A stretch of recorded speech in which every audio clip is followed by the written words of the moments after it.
masalah kita baru selesai kalau kita datang pada Tuhan dan menyelesaikan itu. Nah, untuk itu kita harus berani untuk jujur. Tidak mudah kita untuk jujur. Bayangkan ketika Anda dulu pernah mengkhianati seorang dan tidak ada yang tahu kecuali Anda dan Tuhan.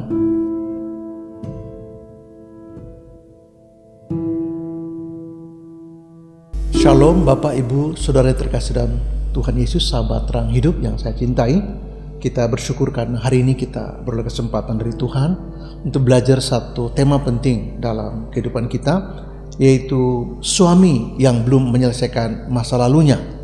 Ya, suami yang belum menyelesaikan masa lalunya. Itu tema kita, dan untuk itu saya mengambil dari Kejadian pasal 32 ayat 22 sampai 32. Tapi saya hanya baca satu ayat saja, yaitu ayat 24. Firman Tuhan, lalu tinggallah Yakub seorang diri, dan seorang laki-laki bergulat dengan dia sampai fajar menyingsing. Nah, ini ayat yang sangat menarik karena sudah sangat lama ya Yakub itu melarikan diri dari orang tuanya dan kakaknya Esau. Karena memang ada masalah di sana. Dia kemudian berusaha untuk mencuri apa yang menjadi hak kesulungan dari kakaknya Esau. Nah, apa yang terjadi ialah perjalanan Yakub, satu sisi dia berjuang dan mendapatkan apa yang dia inginkan, tapi pada sisi yang lain ada banyak masalah yang terjadi. Dan salah satu akar masalah, salah satu hal yang sangat penting dalam kehidupan Yakub ialah masa lalunya belum beres. Dan selama dia melarikan diri, maka sampai kapanpun masalahnya tetap ada. Nah, ini sudah lewat 22 tahun lamanya, tapi masalahnya belum beres. Nah, hal yang pertama yang disampaikan adalah soal waktu. Nah, waktu Yakub dulu mencuri hak kesulungan itu menimbulkan konflik dengan kakaknya Esau. Esau begitu marah dan mengancam akan membunuh dia. Tetapi apa yang terjadi? Mereka berpisah. Dia lari ke pamannya Laban dan tinggal di sana sampai 20 tahun lamanya. Baru Tuhan katakan, kamu kembali ke rumah orang tuamu. Dan ini menjadi persoalan. Jadi waktunya cukup panjang. Ada banyak orang yang menunda menyelesaikan masalah. Ada orang yang enggan. Dan bahkan yang lebih gawat lagi, mereka berpikir salah, bahwa dengan berlalunya waktu masalah mereka bisa akan beres. Dan ini tidak benar. Waktu itu sudah berlalu lama, tapi masalah yang belum diselesaikan tetap belum diselesaikan. Dan urus itu gitu, kita harus menyelesaikan dengan benar. Sebenarnya kita tidak bergumul dengan soal masa lalu kita.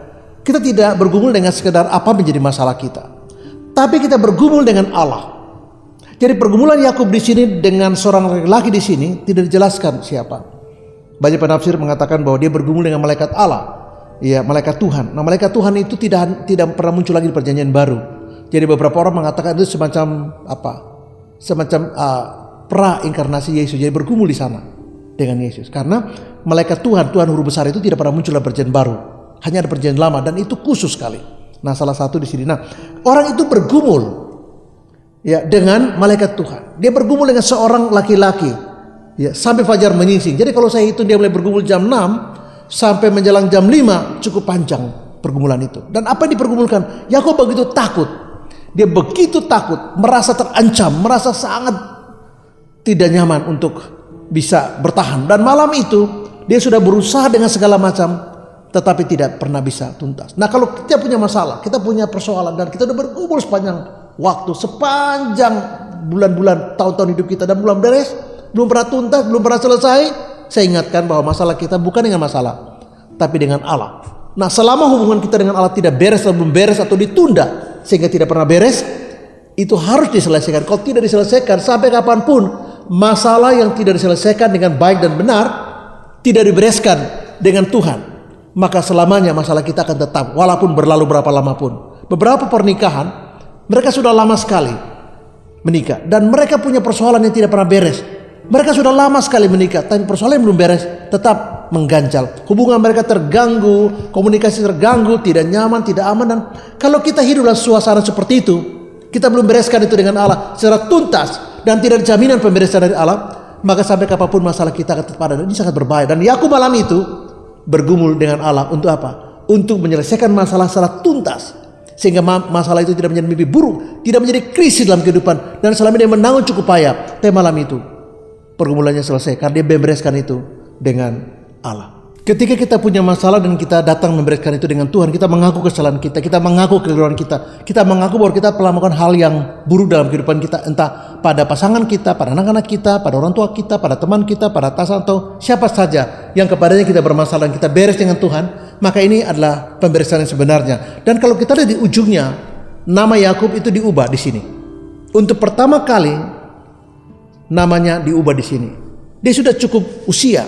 Kalau dia berangkat itu 20-an dan dia mungkin 40-an umurnya. Sedang gagah-gagahnya.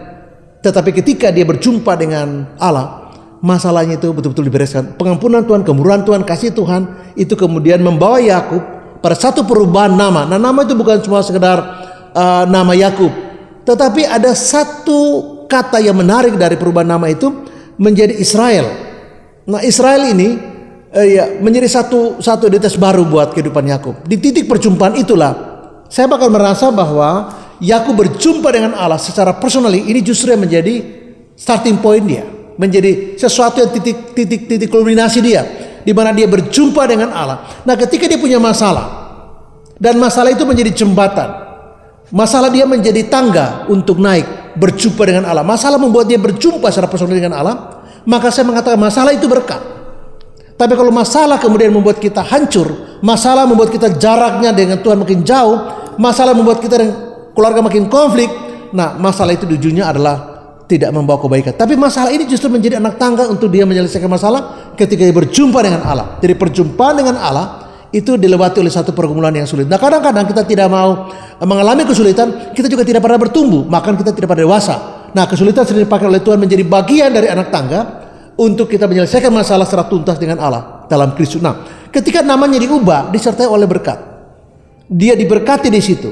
Karena Yakub agak takut sekali, bahkan sangat takut kalau laki-laki yang bergumul dengan dia malam itu pergi tanpa memberkati dia. Dan Yakub berusaha supaya kamu jangan pergi, aku tidak akan memberkati kamu pergi jika engkau tidak memberkati aku. Dan di situ Yakub diberkati. Jadi bukan namanya saya diganti. Ingat waktu Paulus berjumpa dengan Yesus, dari Saulus menjadi Paulus. Petrus juga dirubah namanya. Ya, nah dari Simon menjadi Petrus.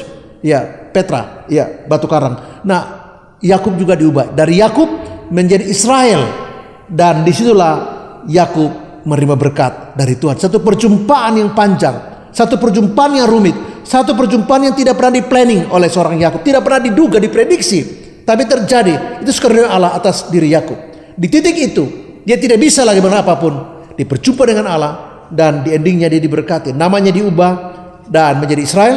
Lalu di situ Yakub diberkati. Satu ending yang indah sekali buat Yakub. Ketika kita punya masalah, maka saya ingin mengatakan bahwa datang pada Tuhan dan bereskan itu. Waktu sekian lama, perjalanan panjang hidup kita tidak otomatis menyelesaikan masalah kita. Masalah kita baru selesai kalau kita datang pada Tuhan dan menyelesaikan itu. Nah, untuk itu kita harus berani untuk jujur. Tidak mudah kita untuk jujur. Bayangkan ketika Anda dulu pernah mengkhianati seorang dan tidak ada yang tahu kecuali Anda dan Tuhan. Ketika kita pernah melakukan sesuatu yang mungkin sangat tidak terpuji dulu, dan hanya kita yang tahu, dan itu menjadi beban, menyisakan beban rasa bersalah. Nah, akui secara jujur, karena Tuhan tahu apa yang ada di hati kita. Bereskan itu dan tuntaskan itu, selesaikan secepat mungkin. Kalau tidak, ini berlarut. Mungkin kita tidak sempat menyelesaikan kalau kita menunda waktu hari ini, karena kita tidak tahu apa yang terjadi besok. Nah, untuk itu kita harus terbuka, kita rendah hati, kita harus jujur mengatakan apa yang sebenarnya. Ketika kita pernah barangkali satu waktu bersifat tidak peduli pada keluarga kita, katakanlah begitu. Atau kita pernah menghina, merendahkan seorang, atau membuat seseorang menjadi hancur hidupnya karena satu perkataan kita. Ingat bahwa satu perkataan suami bisa meruntuhkan harga diri istri. Satu perkataan suami barangkali yang begitu kasar bisa sangat melecehkan dan mempermalukan dia. Barangkali itu pernah terjadi dan kita pura-pura tidak tahu. Tapi kita tahu bahwa kita pernah melakukan itu. Nah, untuk itu hanya kita yang tahu, Tuhan juga tahu. Nah, bereskan itu. Nah, kalau kita belum beres, kita belum pernah menyelesaikan itu kan menjadi satu persoalan yang tertinggal sebagai masalah yang akhirnya merusak segalanya. Seperti Yakub, sudah bertahun-tahun lamanya dia lari dan dia tidak bisa lari lagi. Nah, ketika terakhir sebelum diberkati, dipukul pangkal paha Yakub. Sepertinya Tuhan mengatakan, kamu berhenti. Nah, pangkal paha itu merupakan tulang yang paling besar dalam struktur tulang manusia. Itu dipatahkan Tuhan dengan simbolisasi bahwa kekuatan Yakub yang sering menjadi andalan dia tidak bisa lagi diandalkan untuk selesaikan masalah dia. Masalah kita dengan Tuhan tidak bisa diselesaikan dengan power kita. Masalah kita dalam pelayanan, dalam rumah tangga, dalam pekerjaan, dalam bisnis, dalam relasi dengan siapapun, atasan bawahan, tidak pernah bisa diselesaikan dengan cara kita, kecuali kita datang pada Tuhan dan bereskan. Karena akar masalah kita adalah kita bermasalah dengan Tuhan dan diri kita. Bayangkan banyak suami yang kasar, seringkali karena dia kurang harga diri. Banyak suami yang kadang-kadang suka mengkritik, karena dia juga korban dari kekerasan misalnya. Atau istri sebaliknya sulit nunduk, karena mungkin situasi pada masa kecilnya seperti apa, dia diancam, terancam dan tidak nyaman. Dan itu sebabnya memberi pengaruh pada perilaku, pada sikap, ya. Dan ini sebabnya orang mengatakan kalau kita cari teman hidup, kita juga harus lihat segalanya, bukan cuma penampilan di depan, tapi yang dalam juga. Ya, bukan cuma beauty-nya, bukan cuma behaviornya, tapi kita lihat juga yang lain, ya, pada kehidupan seseorang. Jadi kita harus melihat orang itu secara benar, secara jelas, dan kita tahu apa yang terjadi pada hidup kita. Kita tahu. Nah, sebelum masa lalu kita dibereskan, Paulus katakan, aku melupakan di belakangku, akan menjadi masalah terus. Selama kita belum bereskan dengan Tuhan, jangan harap kehidupan kita diberkati. Jangan harap. Kalau kita mencoba mengandalkan kekuatan kita, Tuhan kadang-kadang harus pukul kita. Paulus dipukul di gerbang kota Damsyik sehingga dia berjumpa dengan Yesus. Nah, Yakub juga dipukul Tuhan di sini sehingga dia berjumpa dengan dirinya. Dia menemukan dirinya. Dia menjadi Israel. Dia menjadi orang yang diberkati Tuhan. Menjadi orang yang waktu berjumpa dengan kakaknya Esau menjadi baik sekali, diperdamaikan. Kenapa? Karena perjumpaan dengan Allah, pemberesan dengan Allah atas masalah kita menjadi kunci yang sangat esensial bagi berkat kita, keamanan kita, perdamaian kita dengan orang dan diri sendiri, tapi juga menyangkut masa depan kita dan anak kita. Sehingga apa yang terjadi? Masa lalu dibereskan, datang pada Tuhan, dan ketika kita beres dengan Tuhan, maka kita juga bisa beres dengan orang lain. Banyak orang tidak beres dengan orang lain karena masalah tidak beres dengan Tuhan. Bereskan dengan Tuhan, selesaikan itu, akui dengan jujur, maka urusan kita dengan orang lain dan diri sendiri menjadi beres. Nama Tuhan dipermuliakan dan shalom. Amin.